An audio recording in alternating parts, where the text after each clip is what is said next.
La gestion suminois. Moi, maman suminois. Moi, maman suminois. Beaucoup d'années souvenirs n'est qu'à Maputa. A ça est l'autre n'ambo. A ça est l'autre. A distrait bino. Le gouvernement suminois a échoué.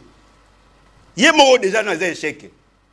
Pas distrait bino. Toi n'a pas vrai problème mais toi tu as complaisance. Pays c'est qu'il est habitué à faire de mauvaises analyses sur de vrais problèmes. Ndegonanga. Ce que l'Andi fait, c'est qu'il vous dit, derrière le Rwanda, il y a la communauté internationale. Alors, il veut dialoguer avec Kagame. Mais Kagame, c'est aussi un bras séculier des centres d'intérêt. Et l'on a meeting national derrière. Et ça, Kagame, Kaka. Guerre est complexe. Chaque parti a guerre, autres vivre, et ça, a un acteur majeur. Kagame fait partie des acteurs majeurs. Pendant que Kagame était appelé frère, bien-aimé, nous étions déjà en guerre avec Kagame. Mais Félix Tshisekedi n'avait pas compris. Dans ces centres d'intérêt, il y a des parrains de Félix Tshisekedi qui sont là. Quand vous appelez, vous autres Beta-Masolé à diplomatie agissante. Dans cette diplomatie agissante, il y a de ceux qui alimentent la guerre.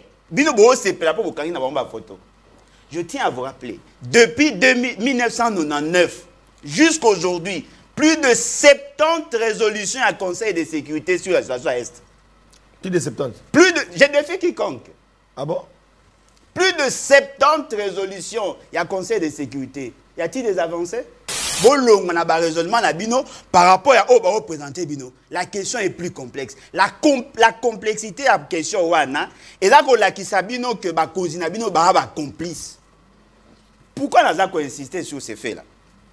Olobi a fait c'est qu'il Bengi doit faire le dialogue. Il va dialoguer avec qui? Certainement qu'il va dialoguer avec les opposants. Les opposants non armés, probablement, avec les opposants armés. Parce que le dialogue, il y a Kagame. Et le dialogue, il y a Kagame, la cadre d'accord au Basignaki.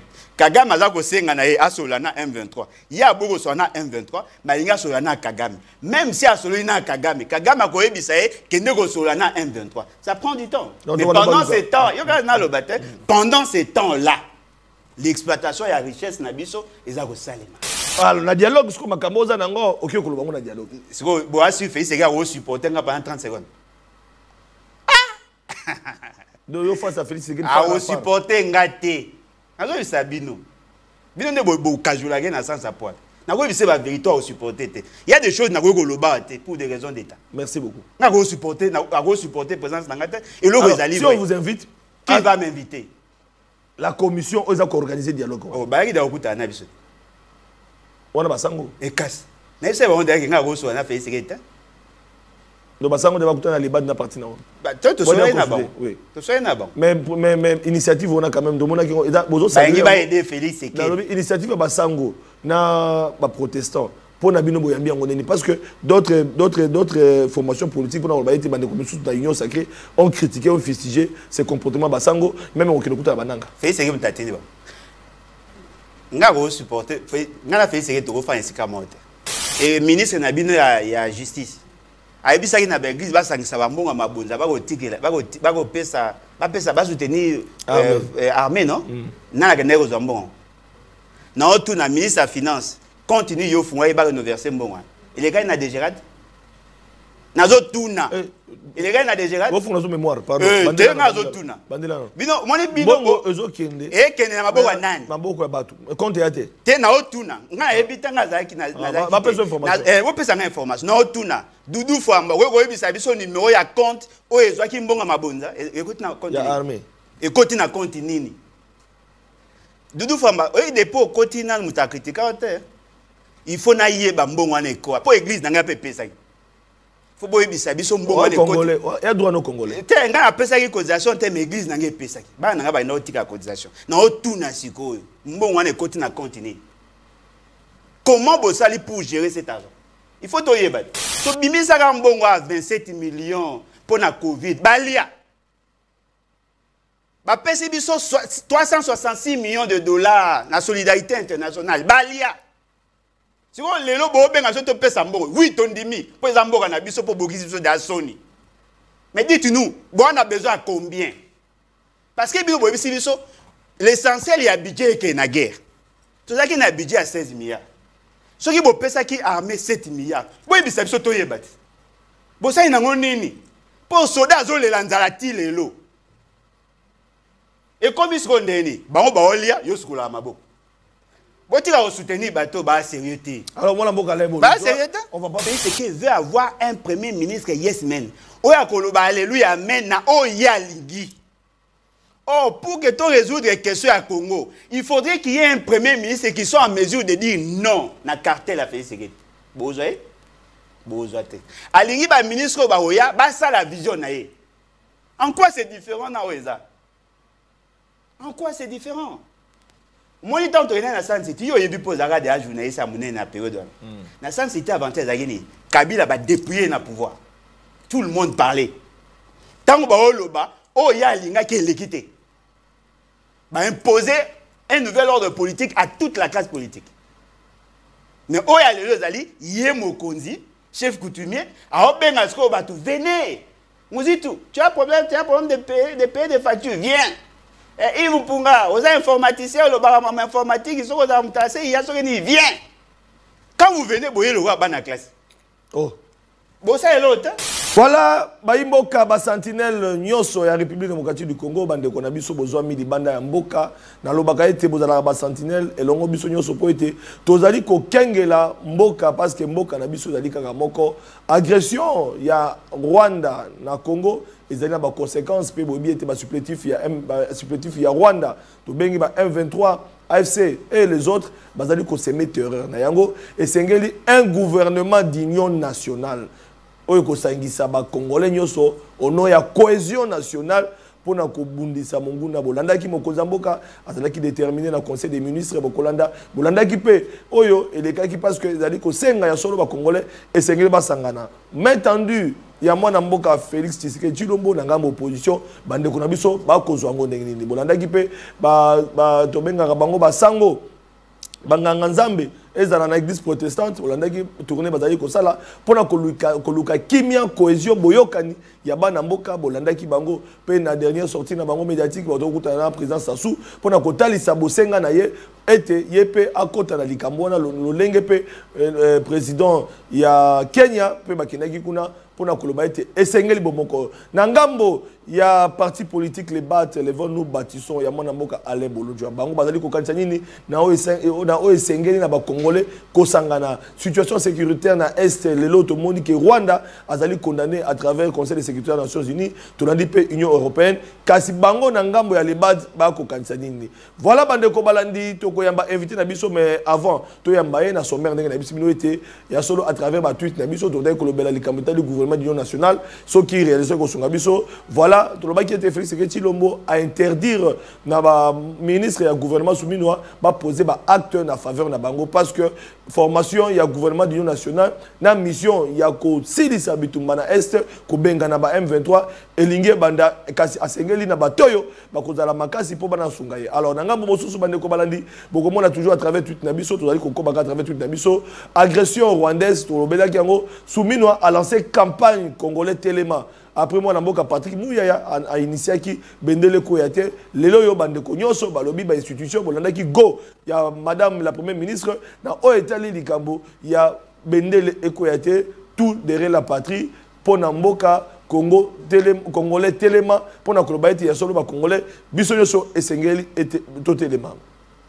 Na basango mosusu bande konangai bolandaki inspection générale des finances oyo bautaki à travers moi na mboka jeu alingeti bautokutana pe na bandeko tokolo ba na ba membre cabinet ya mokonza mboka na présidence de la République pona ko solo la na ba oyo ba mandataire pour être boyebi ete contrôle pe elinge banda na niveau ba mandataire ko ba est-ce que ba mandataire public ba gérer misolo mboka malamu et Sengeli Boy ba été inspecteur général des finances ezali na mission nango ya contrôle ya audit yango wana bande ko balandi basanganaki alors na ngambo mosusu mona mboka mama Soumino wazali premier ministre mboka na biso yepe abetaki c'était na Itali lutte contre la corruption pe bazalaki ensemble na bande ko inspecteur général des finances pe na ministre ya justice Konsa Mutamba pe ba membre ya gouvernement na bande ko mosusu bazalaki te vezaka doté bolanda yango Dans son allocution, le chef du gouvernement a exhorté la jeunesse estudiantine à faire de la lutte contre la corruption un combat quotidien et à faire preuve de patriotisme pour contrer le projet de balkanisation qui menace la République démocratique du Congo.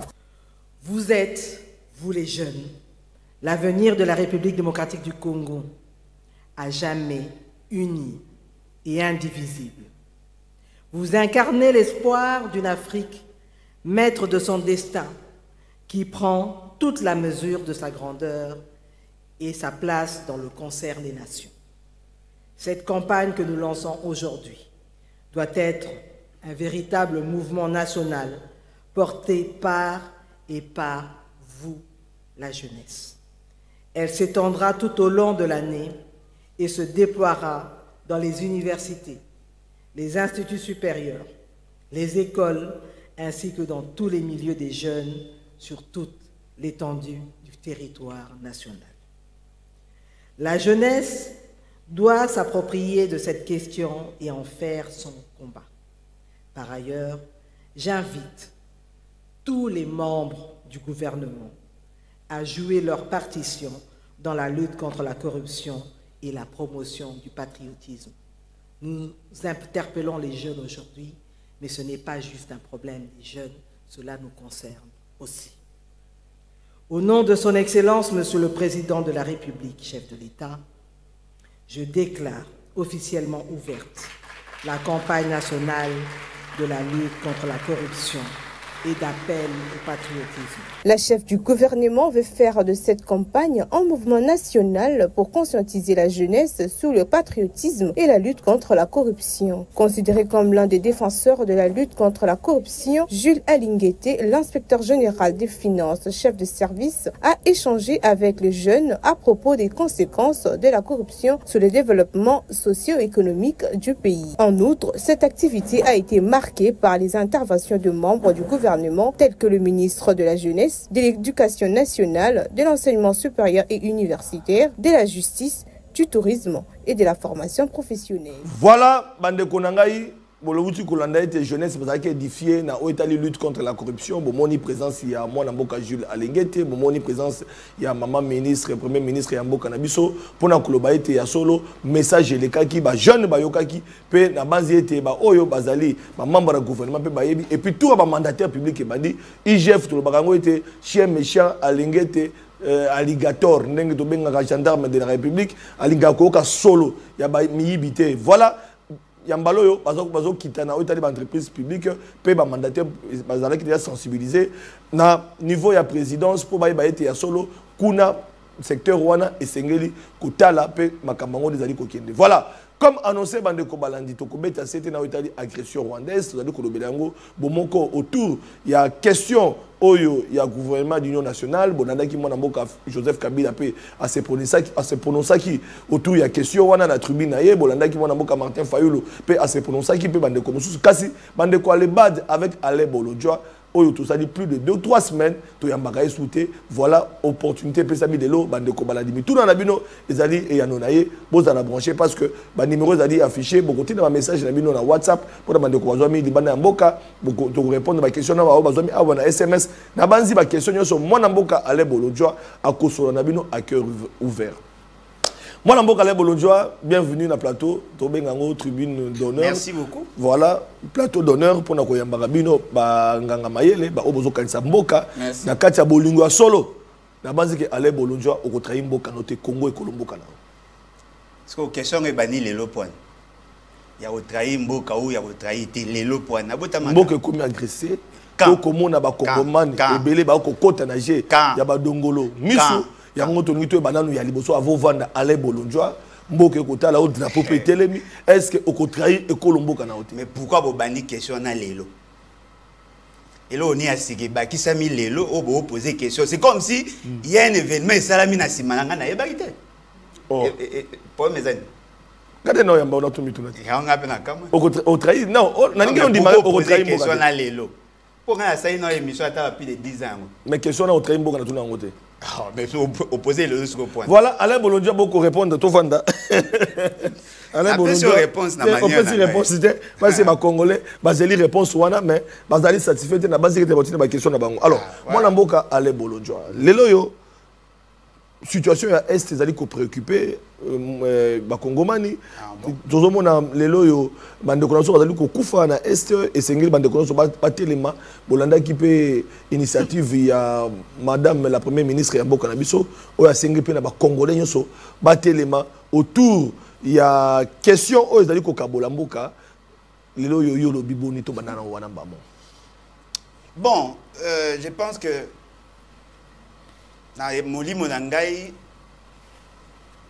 naza na kanda na mawa esangani tant on a eu tuninga question ceux qui n'ont trahi mboka te et je suppose que zoloba yango par rapport à contexte actuel justement mais jamais on m'y posé question nini nga na lobaki avant lelo po nga bande ko loba na mboka yeke mabe na ndeko loba na bino situation ba soda na ndeko loba na bino légèreté dans la gouvernance na ndeko loba na bino cette fameuse diplomatie agissante des aventures na ndeko loba na bino ba konzi na bino ba sérieux te nyonso wana sina loba so ozo poser une question sur les conséquences mais nga na betela bino sur le fait et sur le cause.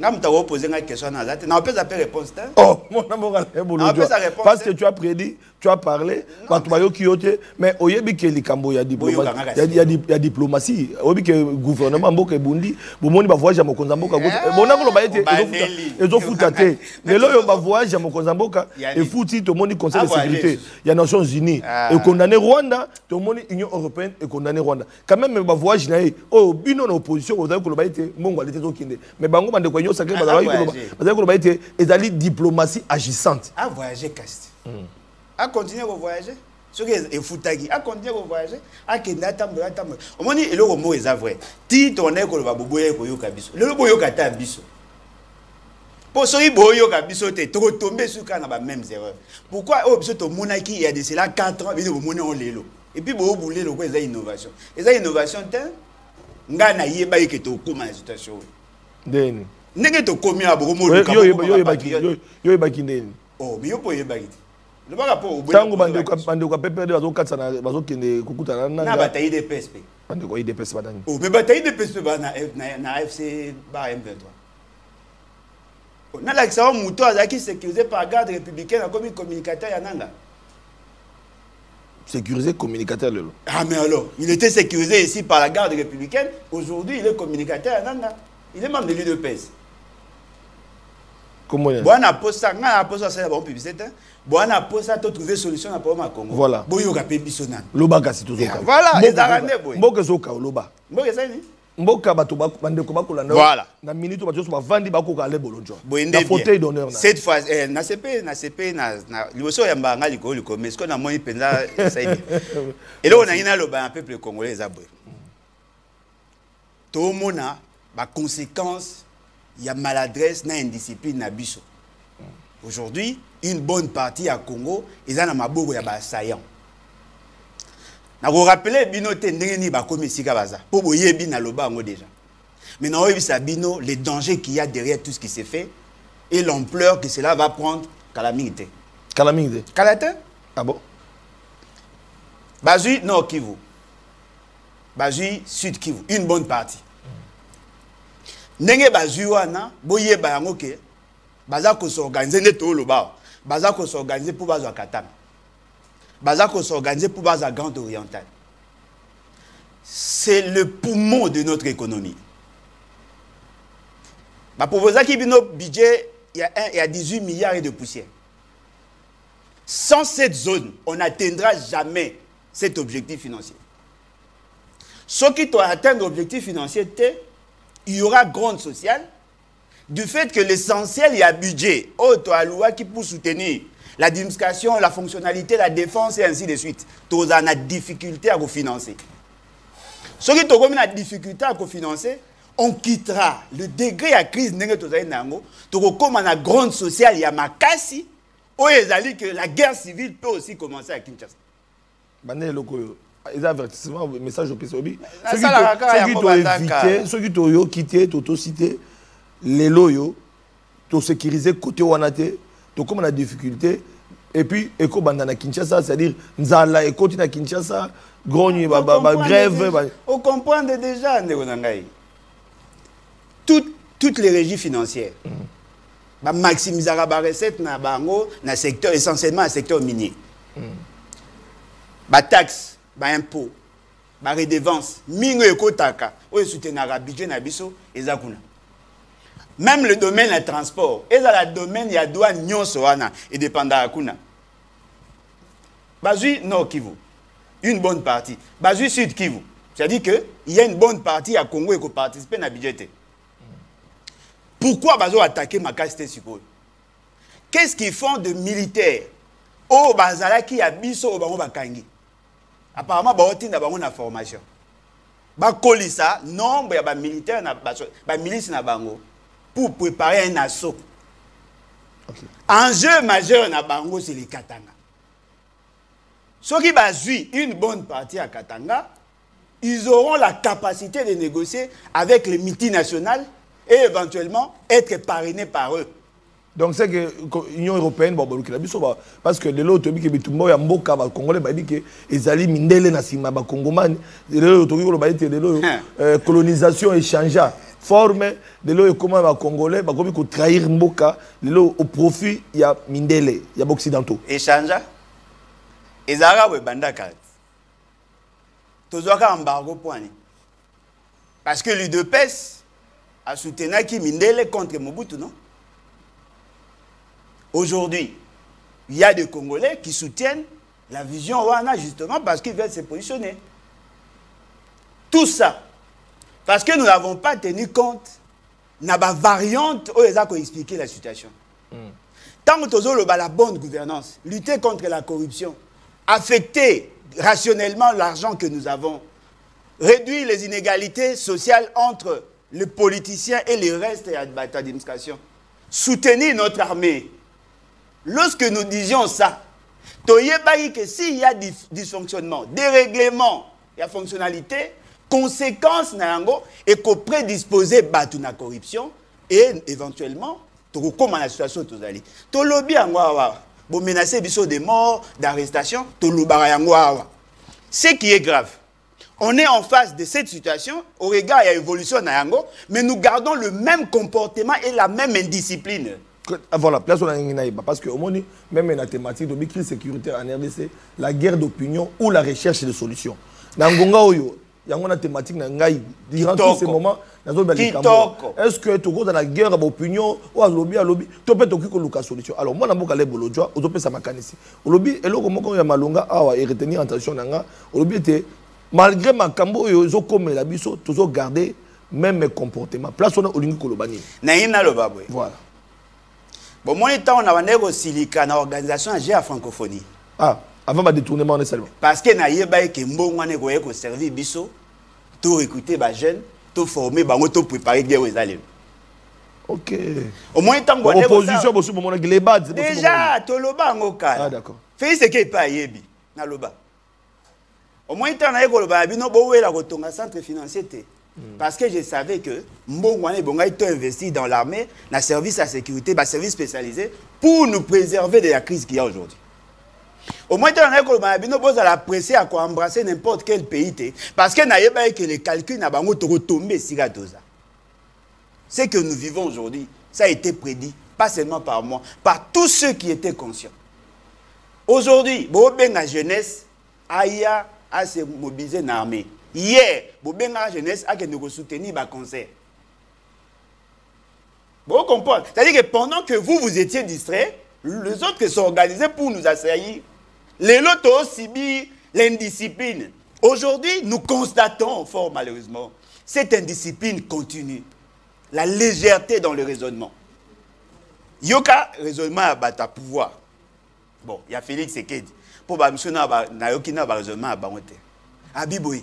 Le pays est en danger. Et Sengeli n'a mis en place un nouveau gouvernement où il y a opposition. Mais bon, changer de temps. Avant au comme à niveau à Robenga Batumsou Baya, ça n'a l'état des lieux. Pour le gouvernement, Oyo Boopetali Solo et Maman Soumino Oyo, et Batiaki en place pendant que nous étions dans une situation de guerre. Boloba y yango y pour la solutionner. Parce que avant Bango Baya Bozara na ba warrior, Batbalanda ba filmer. Lelo, Bozu Boche gouvernement Maman Soumino na Batama Puta, Bokalisa y boko résoudre des problèmes. Si avant Bocha gouvernement, qu'est-ce qui n'a pas marché? Et là, on est salama quitté pour que le gouvernement me suive. Ce qui est Bocha gouvernement, Bocha Maman soumis à deux, ton gouvernement est à Sika. Quel est le profil ou le portrait robot y a bateau Barouya? Quels sont les objectifs? Oh, Binobo s'assigner. En ce moment-là, tant que vous faites, vous dites, ok, celui-ci répond aux critères. Tel autre répond aux critères. Comment vous avez la même indiscipline? Vous avez une solution d'ali, vous avez opposant à Mbongo pour que vous communiquer en votre place. Ça ne va rien résoudre. Alors, on a la cohésion. Bon, en fait, cohésion à Nini. C'est là que malembe. To banana na mwana mboka Joseph Kabila Kabange, on a tribune nae ameki ko réfléchir. Derrière, à l'obéli, je suis à ma baie à régime à Tshisekedi, à l'obéli, l'élection à ma baie à Tshisekedi, et Joseph Kabila a brisé silence, a zongé politique, a commis qu'on tweetait que tu y moko. Pour appeler ça ma question. Voilà. Alors, maintenant, Joseph Kabila n'a oya l'obaki ou l'andaki.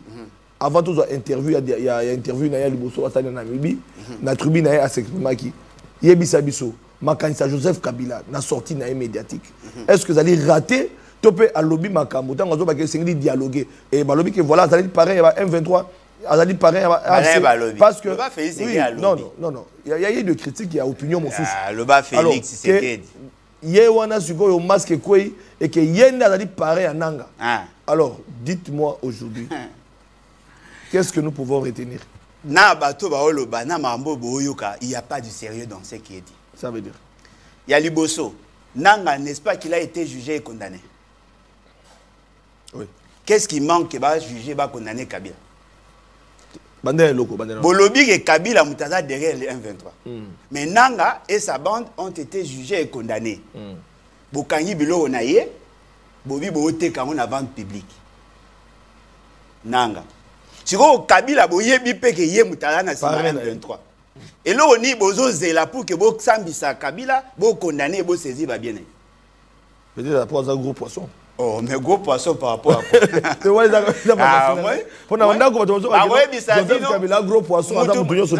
Donc il est gros poisson même s'il prend des armes. Ah, donc la déclaration à Kabila est une crise de ménage entre l'époux FCC et l'épouse Cash. Divorce, c'est ça, et ça a mis bien. Mobile Azako l'acte de divorce, c'est ça, maté. Mobile, moi, c'est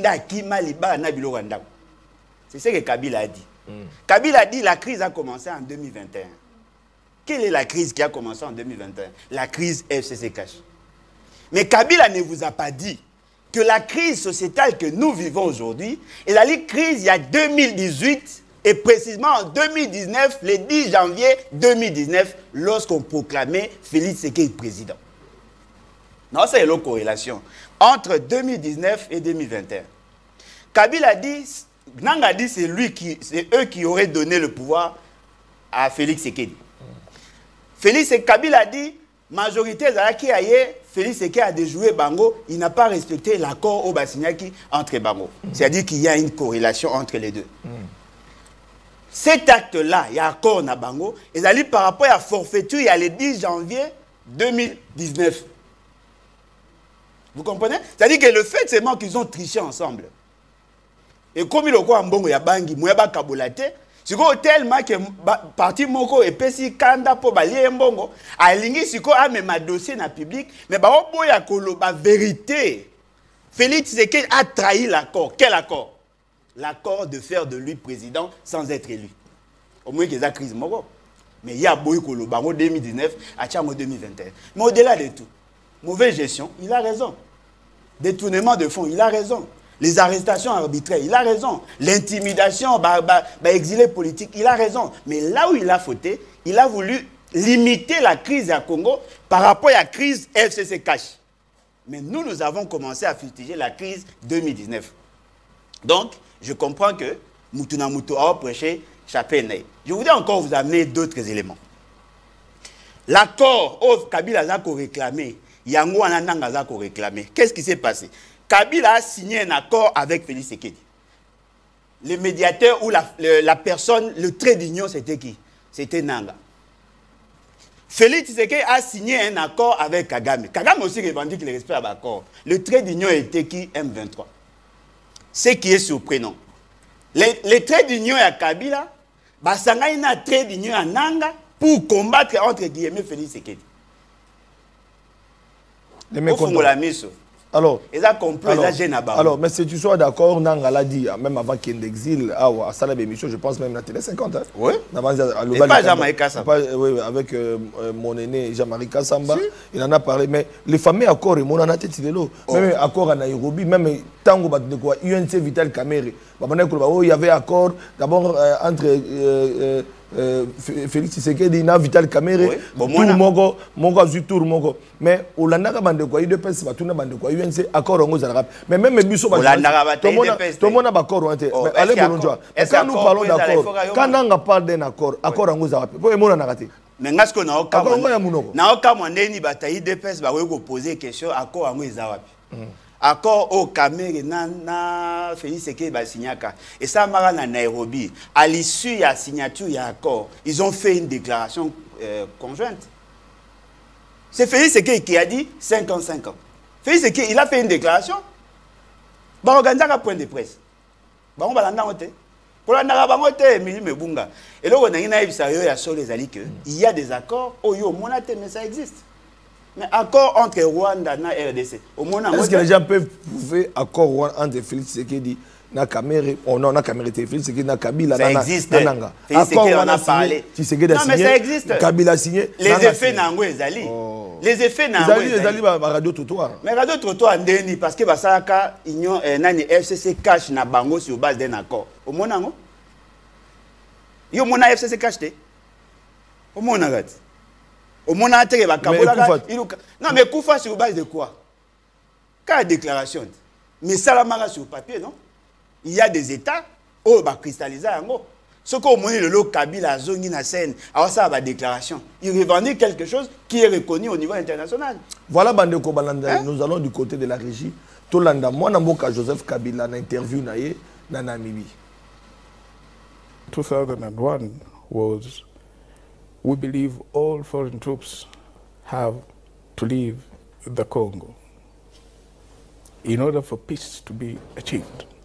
And in order to give the Congolese the flexibility to talk about this thing that's called peace. That's how most of those troops left. Congolese were left to deal with their own issues, but of course with the support and accompaniment of the partners of the Congo, the region and beyond, the United Nations also included. But is it the same therapy that can or will work, the same miracle today? Now, we have to sit around and go into that, dwell into that. But I believe that there is nothing that's as important as a country being within its borders, sovereign decision. Est-ce que Joseph Kabila a zoné les crises autour et notamment les M23 et puis dans les dialogue au Essengeli et Salima parce que Essengeli ko solo là. Alors qui était mon amour Joseph Kabila yé azali pareil à Nanga et voilà Awandeko a démontré que a dénoncé ka makabo musu liboso bato bayoka kate et voilà et rattraper biso parce que les conséquences économiques. Alors mon amour allait bolonjoa. Ne pensez-vous pas que aujourd'hui même Kabila à son temps a sali sakapé dialogue a bimisa fait gouvernement de cohésion du gouvernement Union nationale. Maintenant Félix Tshisekedi Tshilombo attendre main dans opposition. Nangambo ali bad main tendue no ebo répondre parce que moi Namboka Katumbi a rejeté la main tendue. Bravo. Moi, Martin Fayoulou a rejeté la main tendue. Bravo. Adolphe Mozito accepte la main tendue. Comme d'habitude. Alors, les bad position. Il y a un zolo bat. Ça l'a clair. Alain Bolonjoa, mécanisme malamu ozala kanango, mokonzambo kazana besoin na yo. Oya. Yende mtana besoin nanga. Yende mtana. Congolais nyoso. Ate olobi yende mtana besoin. Ba Congolais to kuta na bango chaque jour. Yo Congolais. Les dialogues ezali. Cadre de concertation ya osangisa bino ezali pe. Na chance te. Tika nga pe na lobat. Malobe pa na. Po ya lobi olobi ya yete. Tika nga pe na lobat. Loba ya. Et le mot est vrai. Ya parti na yo. Et le mot est vrai.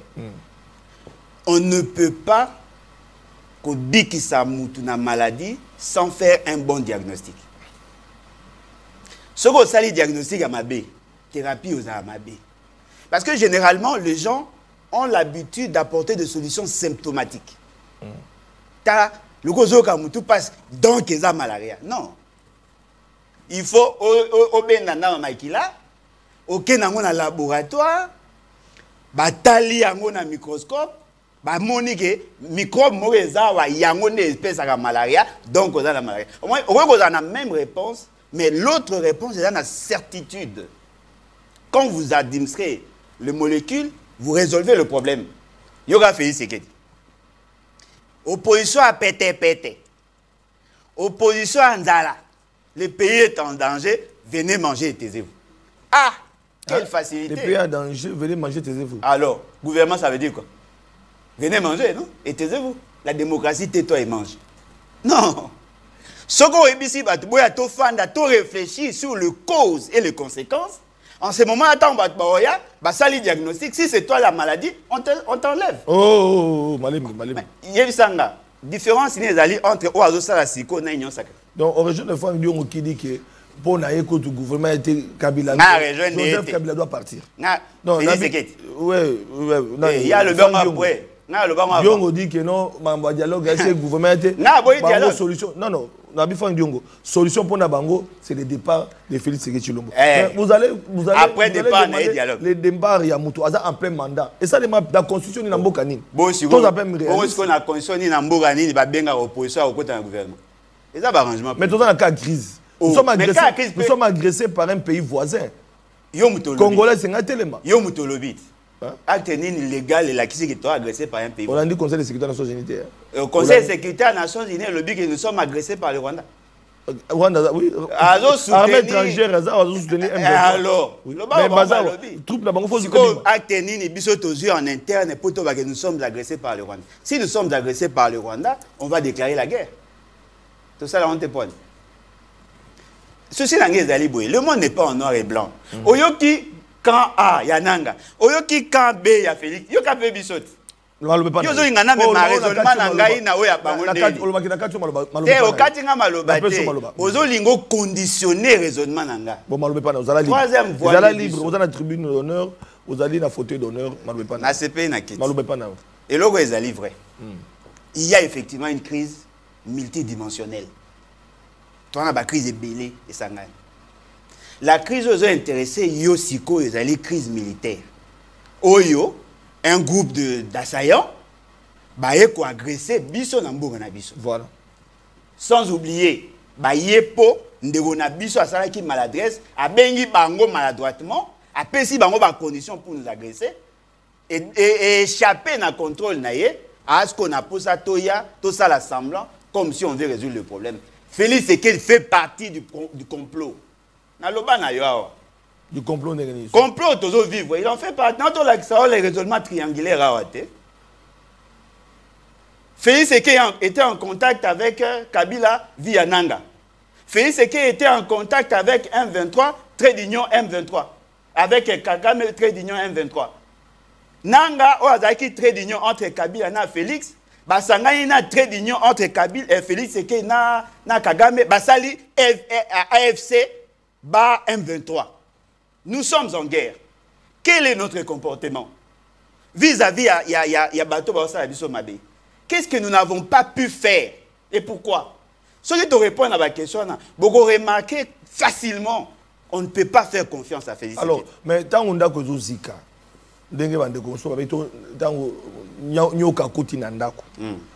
tozali awa to nyoka koti na ndako tango tango moko na biso akoti si nyoka na ndako ozo changer lisolo nyoka koti na ndako ye moko te bon ndeko moko akoti si nyoka na ndako paso a papa po atika l'héritier c'est ça le débat yo bolonde nyoka koti ye moko que nyoka wana azana kata ndako déjà ata ndeko moko akoti si to kende ka ndenge ozo raisonner wana nyoka ndeko moko akoti nyoka paso ata atika na héritage et qu'est-ce que bana balamuki ba surtout oh nyoka za bo akoti si abeleli na kota ki nyoka mais abeleli te bino nde bo abeleli nyoka azana kata ndako to bomaye.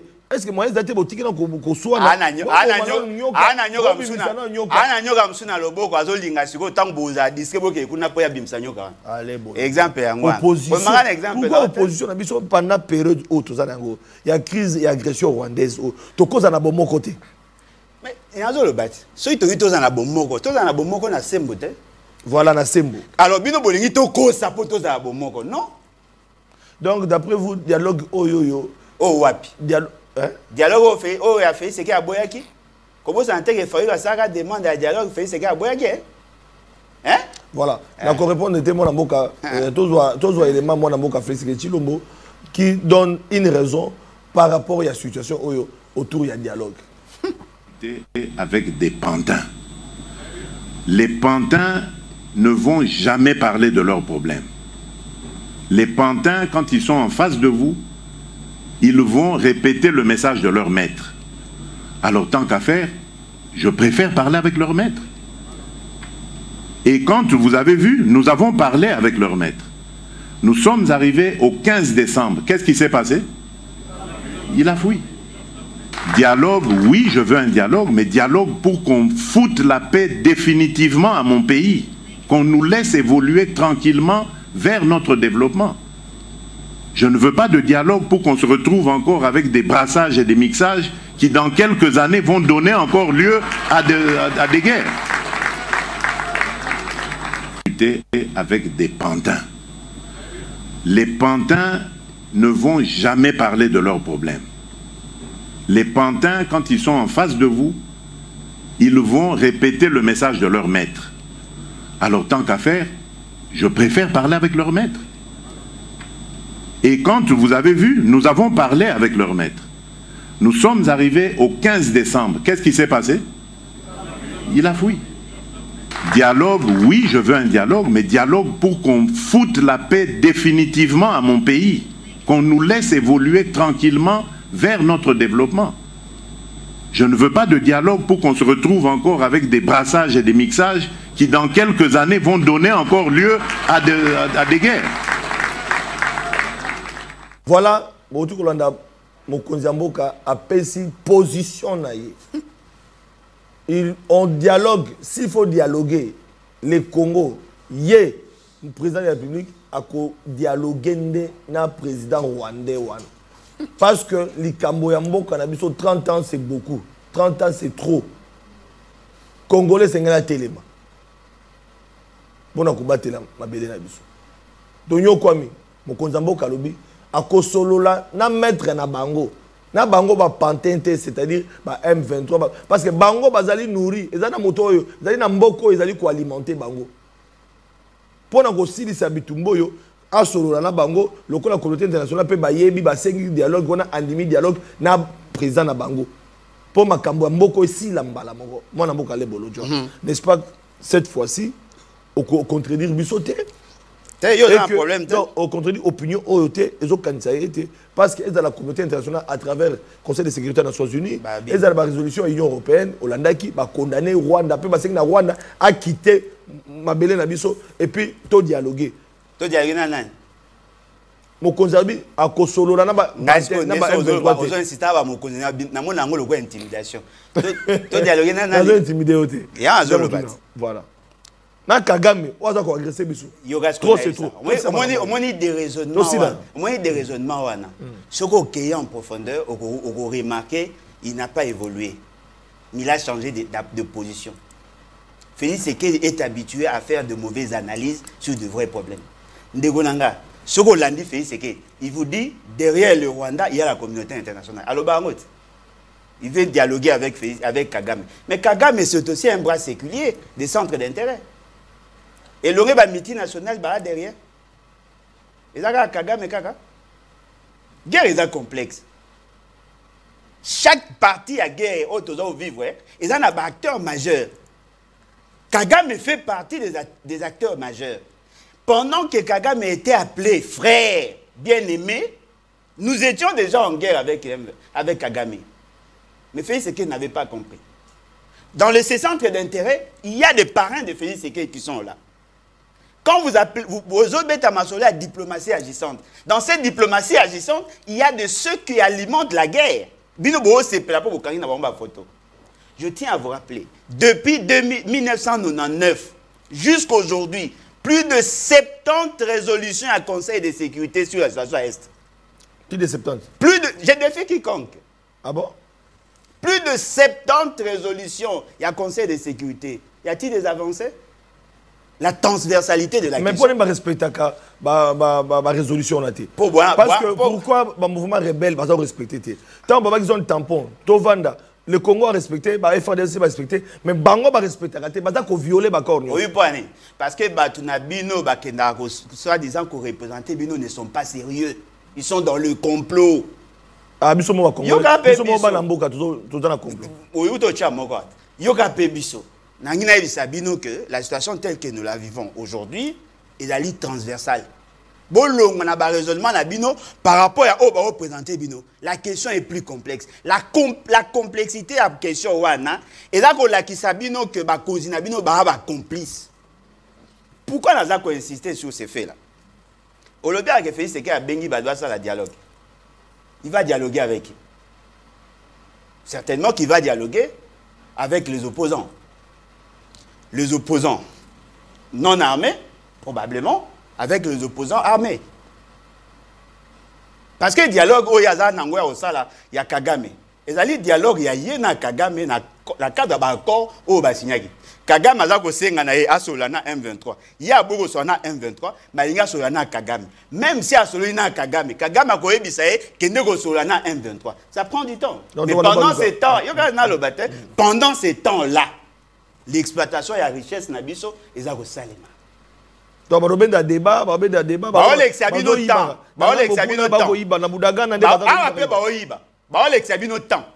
C'est ça leur stratégie. Ils sont en train de payer des factures à votre insu. Ils sont en train de vous distraire. Parce que occupation, ils avaient la troupe étrangère. Tu finances un concert à Boyebi qui va financer un concert dans le stade de Martyrs. Tant que tu as un concert, un jour après, tu vas Mboka. Boyebi. Baké Expo Dubaï, Bazu Ibunagana. Chaque fois que tu as l'activité pour vous distraire, il y a les gens qui avancent là-bas. L'essentiel, il y a commandement, il y a armée. Il y a opération, il y a une partie à 1-23. Bazala Kiawa. Bazala Kiawa en prison. Dans le bas, on a mis nos bouchons tembe. Bolongola, potier na misu nabino, nous avons un sérieux problème. Yoka Félix Tshisekedi. Il lance l'invitation à l'objet à retirer le gouvernement à large union nationale. Il y a deux personnes qui ont dit oui. Muzitu na Yves Mpunga. Muzitu était candidat, président. Yves Mpunga était candidat, président. À quel nom? Azali. Yves Mpunga, c'est quoi? Il y a Ndimi. Ah, c'est quoi? Ok. Muzitu pas Ndimi. Babi, voilà, et pour nous recevoir le pays, Bandimi. Muzitu n'a pas posé de conditions parce que Bobi positionné Bandaka. Yves Mpunga lobi, voilà, je vais amener des réformes, mais na ça. Bon, ben Bandimi. Félix Tshisekedi a ça. Oui, point. Félix Tshisekedi ne veut pas avoir un gouvernement d'union nationale. Non. Il veut avoir un gouvernement des accompagnateurs. C'est ce qu'il a dit au prêtre. Bemba. Bemba banaya danan. Bemba. Jean-Pierre Bemba pemena. Yo po dans la petite moi dans la pemé non mingi. Eh échange? Tenatuni Jean-Pierre Bemba. Yana otuna. Yo azwa roni. Ozara na petit no mo ozara na. Caméra to ba oti kuna ba bundi ba. Caméra c'est un partenaire Félix Tshisekedi. Caméra c'est un partenaire. Jean-Pierre Bemba. Yana otuna. Ozara na petit no mo pas ozara na mingi. Ils ont encore marqué. C'est-à-dire que nous sommes en face d'un vrai problème, mais nous analysons mal. Yves Mpunga Lobi, je suis prêt à vous soutenir. Tout ça à 10 minutes, tu évolues. En PCT. En PC primaturité. Yoka, Mouzito alobi, je suis prêt à te soutenir. Alors, on peut se primaturité. Parce que Félix Tshisekedi veut avoir un premier ministre yes man. Oya koloba alléluia amen na oya lingi. Oh, pour que tu résoudre les questions à Congo, il faudrait qu'il y ait un premier ministre qui soit en mesure de dire non na cartel à Félix Tshisekedi. Bozoé? Bozoate. Alingi ba ministre ba oya, ba ça la vision na ye. En quoi c'est différent na oeza? En quoi c'est différent? Moi, il tente de na San City, yo yebi posera de journaliste à monnaie na période. Na San City avantage ageni, Kabila ba dépouiller na pouvoir. Tout le monde parlait. Tango ba oloba, oh ya linga qui est l'équité. Ba imposer un nouvel ordre politique à toute la classe politique. Mais oh ya les ali, yé mokonzi, chef coutumier, a obenga sko ba tout venez. Mouzito, tu as un problème de payer des factures, viens. Et Yves Punga, aux informaticiens, le barama informatique, ils sont aux amtassés, il y a ce qui vient. Quand vous venez, vous voyez le roi dans la classe. Oh. Bon, ça est l'autre. Parce qu'il garde l'absolutisme absolu, si je peux le dire, à pouvoir. Vous ne ferez rien. Alors, des cotisations à gauche et à droite, aux alliés Kolanda, mobilisation, il y a Misolo, même avec le gouvernement soumis, il y a une image haute, à présenter quand même chèque, il y a Bango, il y a Misolo, on va mobiliser Mbongo pour soutenir Mapinga Nabiso, tout le monde a qui OGFREM, si je ne m'abuse pas. Combien? OGFREM, mais déjà là aussi, dans OGFREM, toujours comment on comprend. Dans OGFREM, on facture na Bango. Qu'est-ce qui se passe? Même des journalistes, la facture, ça pose un problème.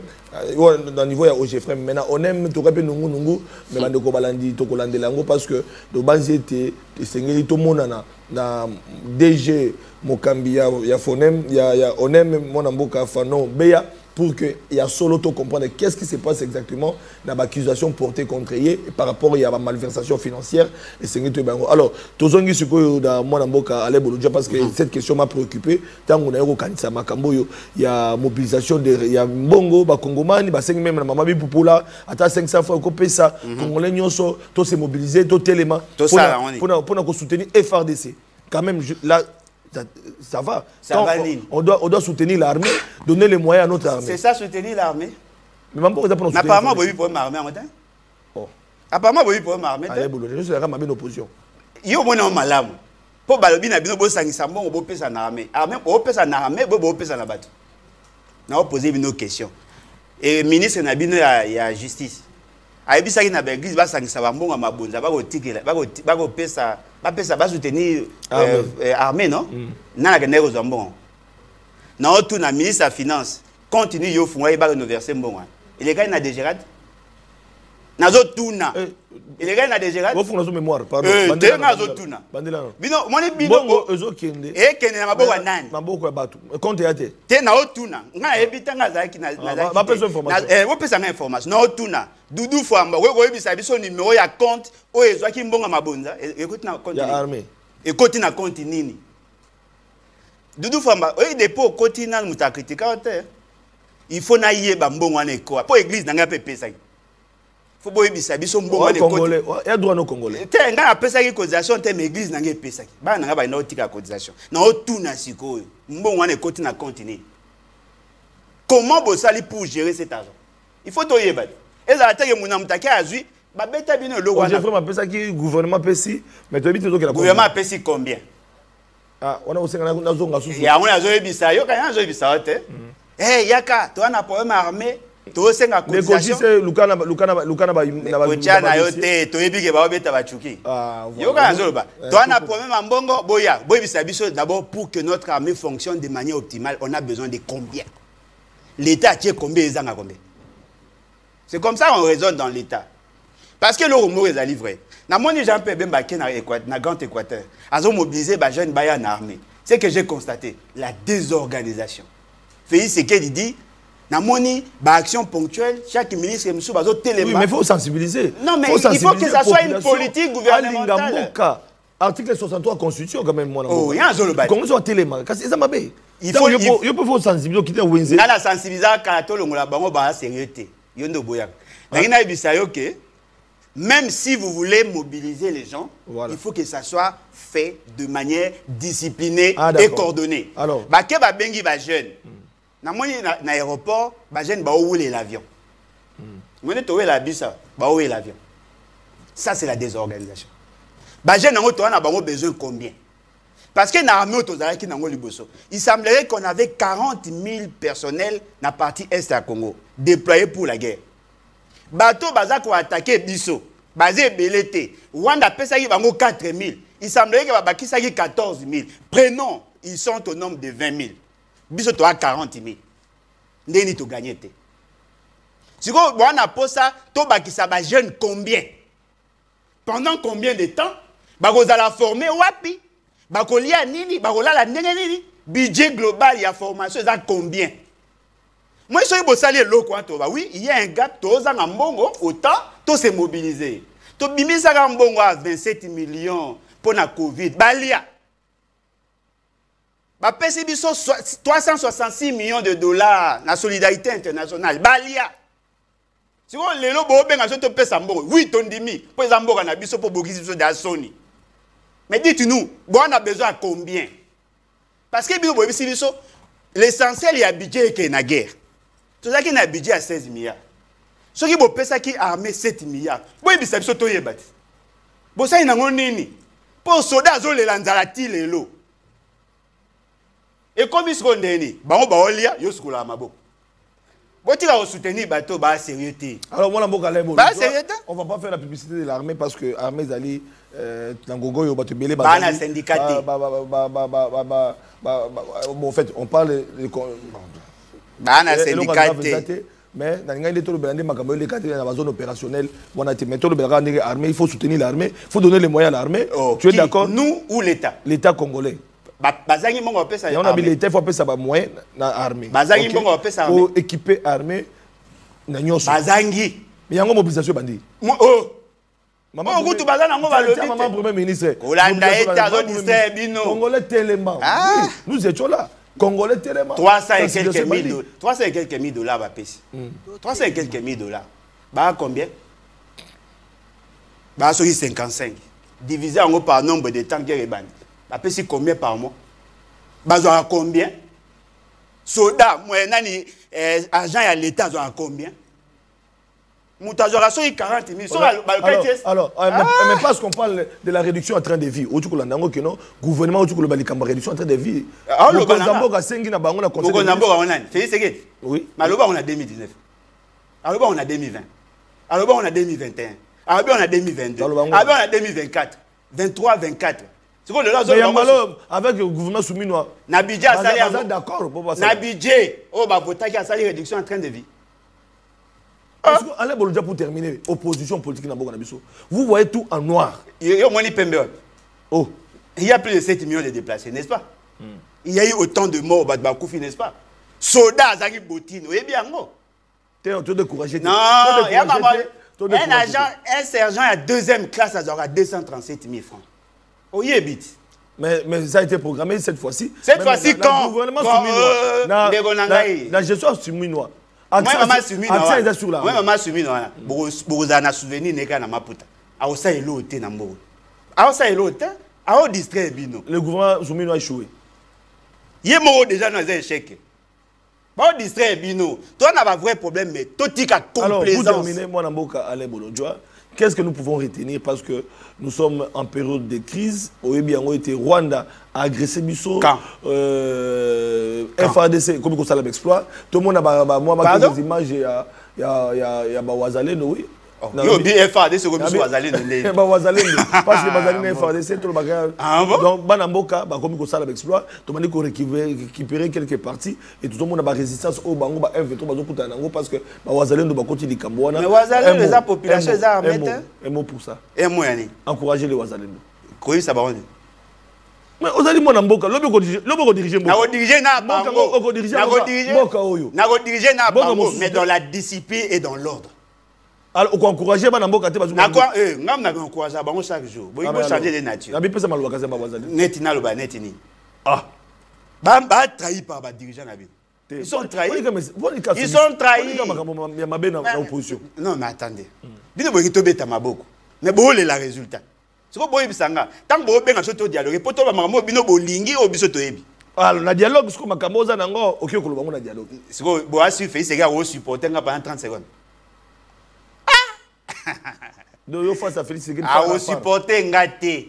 Azo bisabino. Bino ne bo casual again na sens à poil. Na ko bise ba vérité au supporter te. Il y a des choses na ko loba te pour des raisons d'état. Merci beaucoup. Na ko supporter présence na ngate et le rezali. Si on vous invite, qui va m'inviter? La commission aux a organisé dialogue. Oh ba ki da okuta na biso. On a basango. Et casse. Na se ba on derrière nga ko so na fait secrétaire. Le basango de bakuta na libat na parti na. Bah toi tu sois na bon. Oui. Tu sois na bon. Mais initiative on a quand même de mona qui bozo ça va aider Félix Tshisekedi. Initiative basango na ba protestant pour na bino boyambi ngoneni parce que d'autres formations politiques pour na ba été bande comme sous la union sacrée ont critiqué ont fustigé ces comportements basango même on kinokuta bananga. Félix Tshisekedi mtatini ba. Nga go supporter nga la Félix Tshisekedi to faire un sikamote. Donc les BAD ne prendront pas part à dialogue. Avec Félix Tshisekedi, non. Avec Basango, sans Félix Tshisekedi, oui.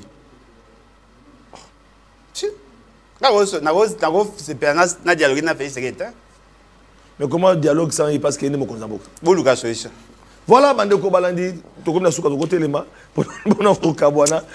solution. Voilà, ce sont des questions que les Congolais se posent parce que les Congolais ne sont pas les Congolais vont se poser. Dialogue, oui, sans Félix Tshisekedi et Kole Kaneni. Dialogue, oui, il faut il est en plein mandat de départ à Félix Tshisekedi. Mais aujourd'hui, il faut bloquer la situation, bloquer la machine. Président Sud-Soudan, qui est en plein mandat. Mouzito endémite. Yves Pungandimi, vous pensez que va poste. Bino tient la position. Oh, mais Bemba pas na idée à guerre, Osunga Félix Tshisekedi na guerre. Asungi, ministre de la Défense, ministre de la Transport, Asungi. Gouvernement où ils allaient, les qui pour aider à rester sa guerre. Donc ils échec pour le gouvernement. Félix Tshisekedi c'est les zéros de la fonction. À cause de la ka eloko te, na lobaka na bino depuis 2019. Boboyi. Et comme ka muki yaka bakanga yo. Non, c'est pas ça la solution. Voilà Bandeko Balandi. Torobaka ete toleka ngulu to imote bolandi mikolo na yambi bandeko ya union sacrée belé UDPS même lobby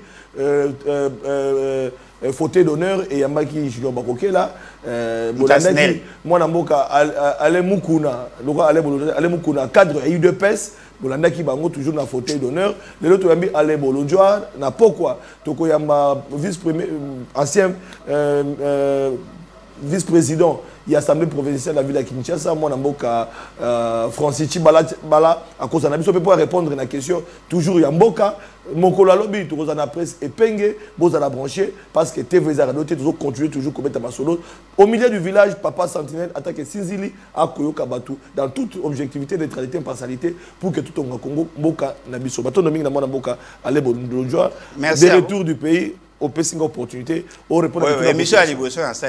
Merci beaucoup. Bataille de pèse, bon supporter. Merci, au revoir.